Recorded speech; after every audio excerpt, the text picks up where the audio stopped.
What's up, guys? Just here back to my channel. Tonight, being a review for Aew Dynamite, but this is gonna be a very late post, so let's get doing it then. We have a segment with Heyman and a Page. It's a nice edition of Dynamite, open with a moment nearly a year in making as Heyman and Page made his way to the ring, limping but triumphant to address the AEW faithful for the first time since reclaiming the AEW World Championship at All in Texas. The "You Deserve It" chant were imitated, whatever. But Page never wanted to let the story be just by himself. Turn that sentiment around quickly. I do think when you said that someone of you might have missed the point. Page began. I think that there's something more important than that needs to be said, not from you to me, but from me to you. Because the truth is, you deserve it. Page reflected on the fans who packed the arena tonight, who tuned in every week, who filled the seats at All in Texas. For them and for all watching around the world, he had a message. You're the ones who needed and demanded a better wrestling, a fully realized professional wrestling. You're the ones who support a grassroots do-it-yourself approach to pro wrestling. You're the ones who started a revolution to change the world. You're the reason for all elite. As chants of thank you, Heyman rang out. Page shared his belief that this championship reign belonged to the fans as much as it did to him. We don't just do it for this championship, and actually we do all of this because of you. You deserve to see this championship held and carried by someone who understands that connection, someone who has more gratitude for all you than you can ever know. Uh, Page then turned his attention to the long, bloody road that led to this moment, not just at All In, but through 9 grueling months of war that consumed the AW locker room. And with sincerity in his voice, he began naming names. He said, "I need to thank you to Orange Cassidy. I need to thank you, Jay White, to Adam Copeland, to all of the ops, to Shabala, to Will Hobbs, to Samoa Joe, to Brian Danielson, and to Darby Allin." Then he paused. Then he said, "I need to thank you to someone who, when I was in the ring with him at Double or Nothing, reminded me why I love professional wrestling. Someone who did not get to walk out of All In on his own volition. I need to say thank you to Will Ospreay." Heyman's voice cracked as he acknowledged the role of another name, one that for months had been synonymous with pain, rivalry, and defiance. "If I'm going to be the champion and the man that I say I am, then I do have to say this. I do not know whether he helps for himself or for AEW or for one small moment he decided to help for me. But I will say to Sword Strickland, thank you." Come on.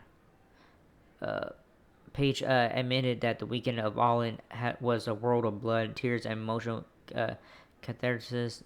I hope I said that right. And to those who would see vulnerability as weakness, he offered a challenge. There are people like John Moxley who will say that makes me weak, and that makes me less of a man. But I want you to look at me.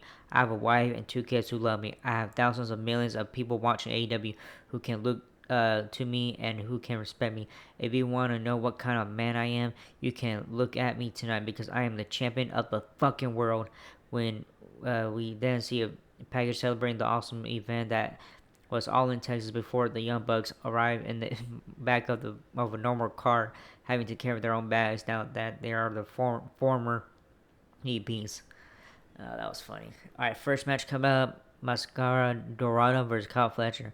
The ring action on AEW Dynamite kicked out with a clash between two of pro wrestling's most dynamic rising stars. As a pro star, Kyle Fletcher went one-on-one with Mascara Dorada, the electrifying luchador from CML, fuming after short in the TNT Championship match at All In. Fletcher came out aggressive and determined to reassert and his dominance. Fletcher wasted no time, opening with blistering high boot and grounding Dora with heavy right hands before tearing at his mask. The strategy was clear: keep the high flyer on the mat, but Dora wouldn't stay grounded for long. The luchador stunned the crowd with an unreal slingshot missile dropkick, planting his foot not on the ropes, but on the ring post to launch himself back into the action. I don't know if I've ever seen anyone do that. Marvel Taz on commentary. If they have, I don't remember it. Fletcher regained control with the well-timed counter, popping Dora into the air and planting him with a twisting side slam reminiscent of a boss man slam, sending the match into a commercial break. Back live, Fletcher stayed on the attack with the scoop slam with a rare chin lock, slowing Dora's pace, but not for long. Dora flipping the momentum with a breathtaking shooting star press out the middle rope to the floor, drawing a stunned reaction from Downcast at ringside, who buried his face in his hands in disbelief. Back in the ring, Dora sidestepped a kick, landed on an Izaguri and hit a picture perfect co-red for a near fall. Moments later, Dora climbed the ropes and stunned Fletcher with the top rope corkscrew fan start, followed by a massive 450 splash that nearly ended the match. But Fletcher showed grit and toughness, kicking out at 2.5. They see me looking at to end it.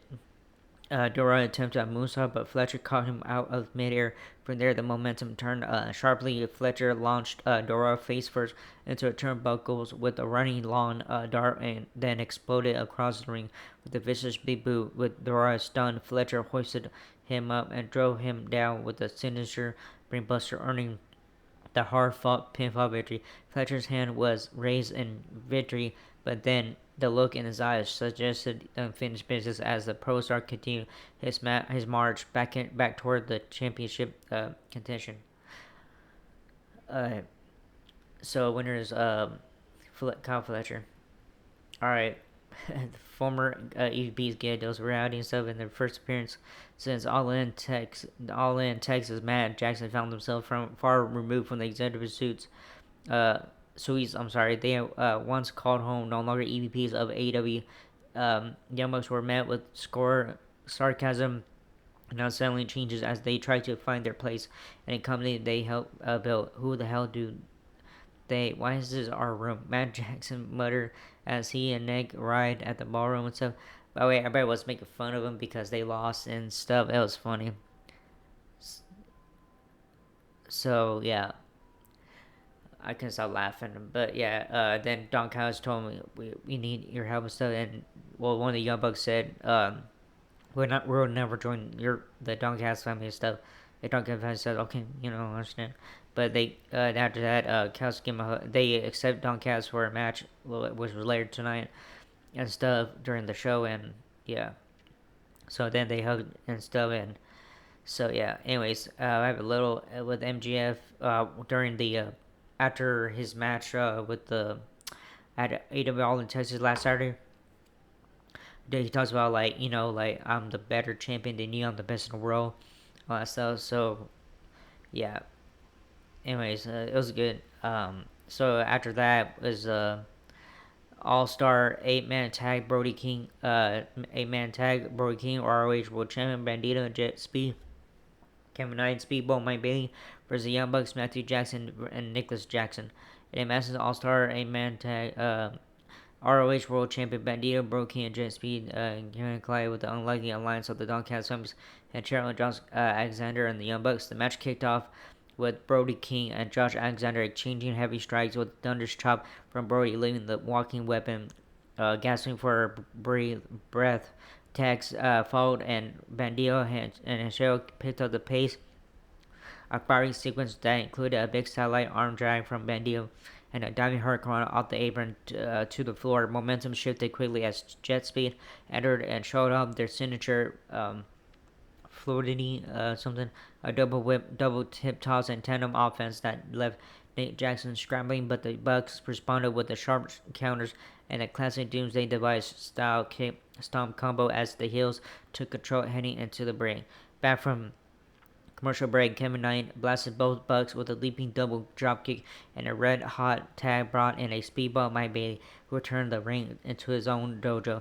Boots to both Bucks and axe kick and a buzzsaw to Matt Jackson, got the crowd roaring after a hurrah moonsault and a missile dropkick. Speedball nearly stole the match. Bailey's got that sense of urgency right now. Taz Marty excuse me, he knows he's got these guys rocked. The action spilled into chaos as all 8-man brawl breaking crushed Hedgero with the cannonball in the corner, then wiped out the entire opposition with the diving senton to the floor. Bandido blind tag in and hit a stunning Azari moonsault to the outside, then followed up with a pop-up ace crusher and Nick Jackson inside the ring. He wasn't done. Bandido got Nick up on his shoulders, connected with a X knee, and lined up for his signature 21 plates with the Bucks counter with the Indie Taker, spiking Bandido mid-motion as Bandido staggered. Hedgero caught him in an inverted monkey flip, launching him directly into a super kick party from the Bucks. But Bandido completely dazed. Hedgero locked in a sleeper hold. Bandido may be completely out, says Kyber. Rick Knox calls it, and he was out before the whole even finished. That referee had no choice but to call for the bell. All right. So winner. All right. So I'm sorry. So winners are the Young Bucks. Where's the Young Bucks and stuff. So yeah. All right. Anyways, I have a little segment with Christian. Am Copeland and stuff. Radar Superstar explains and also fresh off his shocking return at All In Texas. Copeland made his way to the ring on Aew Dynamite to address the AEW faithful and the targets of his fury. He opened with appreciation. Thank you. I know it sounds cliche, but thank you. You and those reactions are the reason I still keep getting up and getting in there. But Copeland quickly turned from gratitude to purpose as he clarified what brought him to Arlington last weekend and what didn't. There's a lot of questions after all. Then the approach on being, did I come down to save Christian Cage? The answer is no. He's an asshole. With bro, honestly, Copeland recounted how Christian Cage had made his life miserable since joining AEW, from refusing to team with him to vowing to cripple him and become the father to his daughters to ultimately hijacking the world title shot at Revolution. Copeland laid it bare. He cashed in his Casino Gauntlet contract, made it a three-way, and got choked out. Even though Patriarchy told him it was a dumb idea, he didn't listen, and that's when everything started crumbling. I told you, Verban, or something. What happened at All In was going to happen to you. All I can hope is that somewhere Christian Cage is pulling his giant cranium out of his ass, but I won't hold my breath. No, Copeland didn't return to St. Christian. He returned for FTR. 5 years ago, I got my dream back, and the first two people that I called were FTR because I know they could whip me back into shape. He even talked about forming Rated FTR and winning the Trios Championships even when I was still in our company. We don't know which company he was talking about. But anyway, excuse me. But the dream soared quickly. Within 2 weeks, they started complaining, saying they weren't in my shadows, that they were glorified edgeheads, and I was holding them back. What I've realized is that megalomaniacs don't want to look in the mirror. They blame everyone else. FTR put Copeland on the show for 4 months. Time he admits he may never get back. Every time I get in there, could be the last time. But I didn't come back to wrestle you. I didn't come back to stop you from winning the tag titles. I came back to end FTR. Before Copeland could where am I at? Before Copeland could say more, he was interrupted by Stokely Hathaway, fleeing by security. FTR read you like the book. Hathaway's smart. They knew your theme music would hit. You come out, run to the left, run to the right. We use someone's annual salary for your promo, and blah blah blah about revenge. Then Stokely reviewed a corporate ultimatum. The weapon you had at All In, you call it Spike, right? Well, Spike is a liability. AEW, ToyCon, and Warner Media received 3 anonymous complaints about your behavior. So moving forward, if you interfere in FTR's matches, if you attack FTR, if you even try to shake their hands, and Copeland, you are fired. And I'm sorry, I was said Anne Hathaway, but anyways, Hathaway assistant FTR weren't scared, just focused on the AEW World Tag Team Championships, and advised Copeland to go find a hobby and leave FTR alone. Copeland's response drew laughter from the crowd. You come out here looking and sounding like an Eki Oompa Loompa. You said You said I'd be fired if I get anywhere near FTR, but you didn't say anything about getting near you. With that, Copeland surged toward Hathaway. The security team bailed. One guard wasn't so lucky, and before Hathaway uh, could escape, Copeland speared him in the center of the ring. Cope just took his first step toward getting his hands on FTR, says Gabbard, but there are some very big obstacles in his way. Alright, let's go calling him MJF and shit, and yeah, Combat was supposed to win, that match last Saturday and stuff, and he goes, MJF will pay for his sins.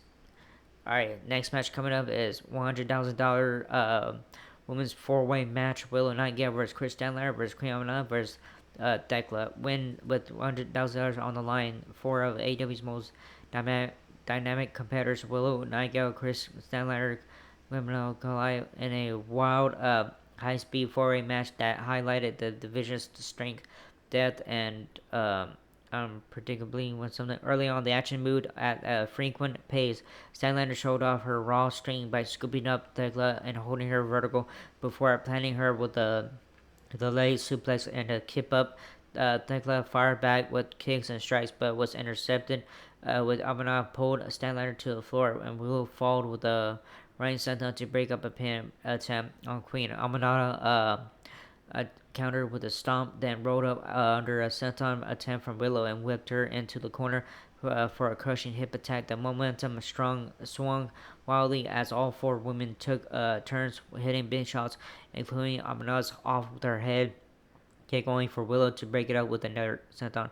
Thekla went high risk with a diving crossbody to the floor before the match spilled into a melee of brawls at ringside. Statlander suplexed Aminata on the floor with the back side inside. Thekla launched off Statlander's back to hit a tornado DT on Nightingale, the Toxic Spider, then followed with a spider suplex on Aminata, hanging upside down and snapping her back into the ring with a terrifying precision. Statlander looked poised to win after landing a powerful lariat on Thekla and connecting with the kick to Amina. Willow dropped Queen Amina with the high boot and then planted Thekla with a Dr. Bomb in the center of the ring. But just as Aubrey Edwards went to count the three, Statlander pulled the referee out of the ring, saving the match and costing Willow a huge payday. With Statlander and Willow while Stanlander and Willow brawled up the ramp, Guillaume sword with a double stomp off the top onto Thekla, but it wasn't enough.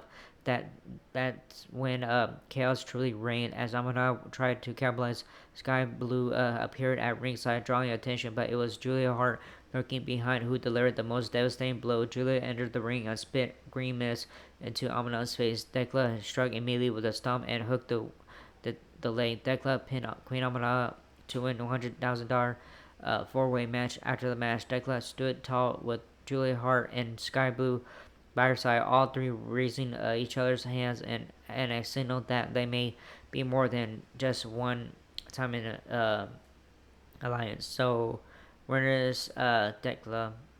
Alright, I have a segment coming up with Thomas Tony Storm and Athena. I have a chat also. Live from the balcony above the ring arena, AEW World Champion Thomas Tony Storm took the spotlight for a theatrical address to her adoring public just days after defeating Mercedes Moné in a headline-grabbing clash at All In, Texas. With the crowd rising in applause, Storm quieted them with a smirk. Okay, enough of this gay banter, she declared before unleashing a poetic roll call self-inflicted nicknames. This whore you all adore, this slut you can't rebut, this bitch you want to itch, this skank you want to spank, this tramp you cart and wallet, this tramp is still the champ. Turning her attention to Mercedes Moné, Storm offered backhanded praise. Mercedes Moné, thank you for all in with me. We did everything we set out to do, but in case she forgot, I did say before that if she made one false move, I would eat her alive. Well, darling, you were delicious. She had everyone to come back for seconds, and I'm sure you will. Then, from my lips to yours, this buffet is always open, darling. But the mood shifted when Tony revealed that her brother Luther had been injured in the line of duty.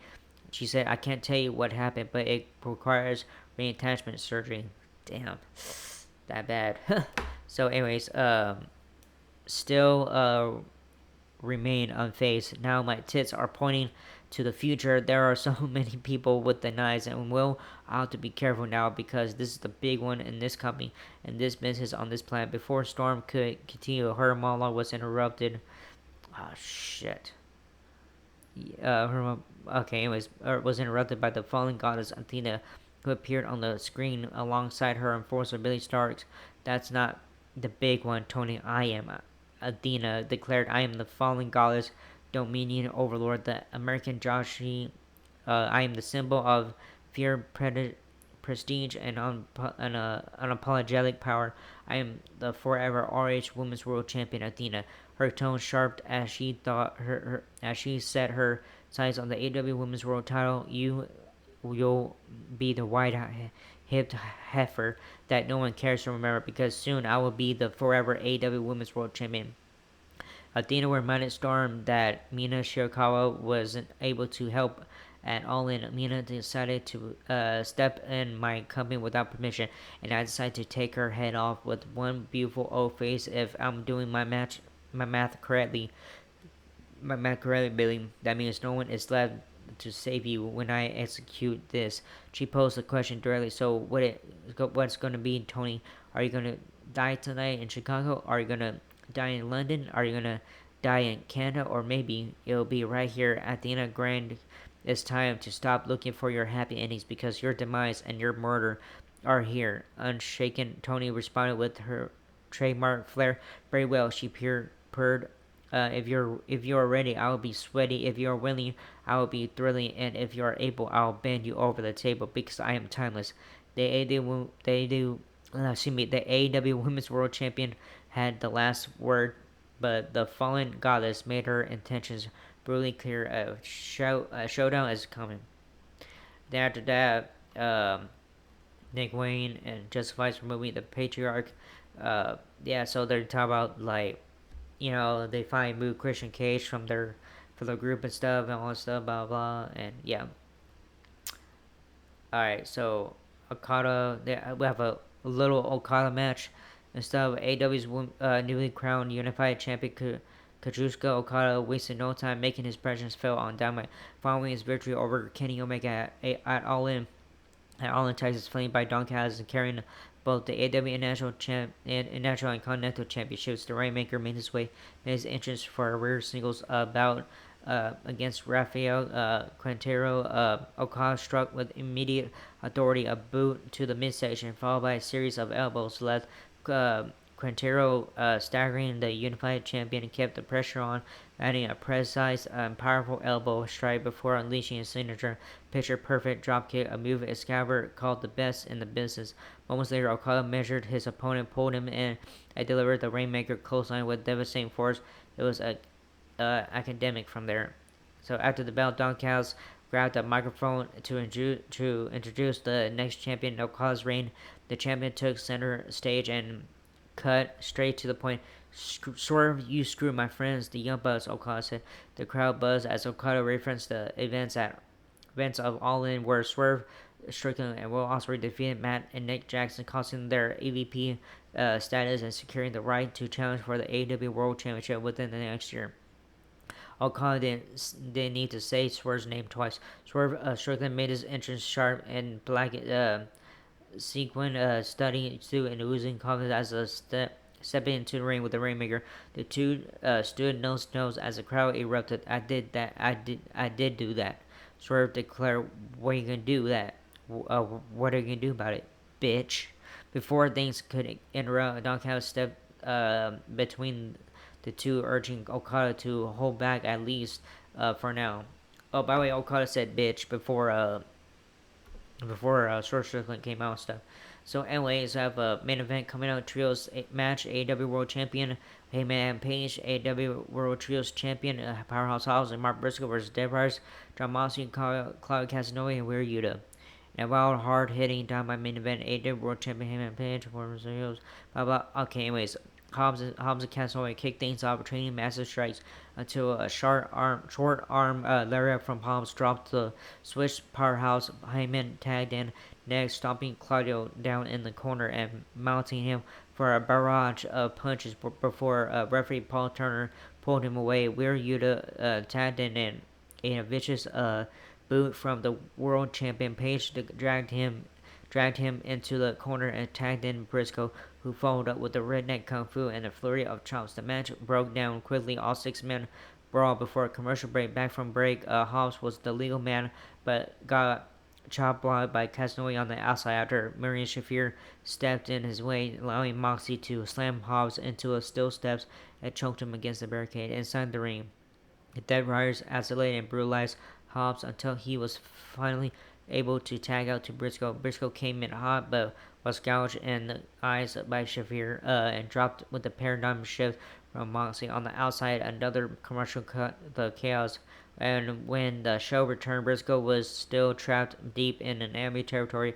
Hobbs was once again thrown into steel steps on the Dead Riders, executed a series of quick attacks and double teams to keep Briscoe grounded. Eventually, Briscoe hit a desperation dropkick and crawled toward the corner, making the hot tag to Heyman Page, who exploded into the match with the right hands for everyone in black. Heyman landed a triangle lariat on Claudio, scooped up Yuta for a fallaway slam, and followed up with the rolling elbow that sent Claudio to the floor. Briscoe then flew with a Tope Con Giro wherever, and Heyman hit Horihara moonsault off the top rope to the outside. He lined up Casanova for the buckshot area, but Moxley bit his head to break it up. Hobbs ran to plant Moxley with the spinebuster. Yuta countered with a Bashuku knee, and Briscoe nailed a Froggy Bow buckshot, who was countered.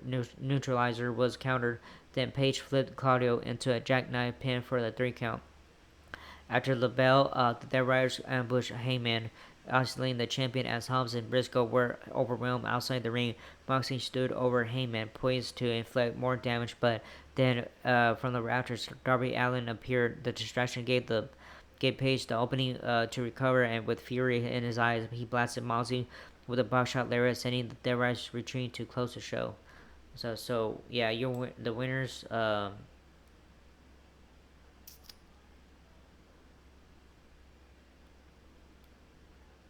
Alright, so winners are Heyman, AEW World Champion Heyman and Page, and AEW World Trios Champions Powerhouse Hobbs and Mark Briscoe and stuff. So yeah, good show tonight. It was a good show tonight. I enjoyed it. So yeah, this was a follow-up from AEW All In and stuff. So yeah, it was okay show, but not as, I don't know.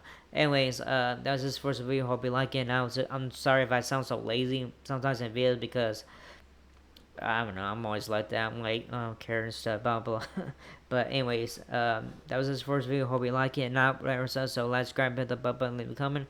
Hey guys, will leave a comment. So I don't care, guys. And I was in. I'll see you guys in the next video for Friday Night SmackDown. All right, later's.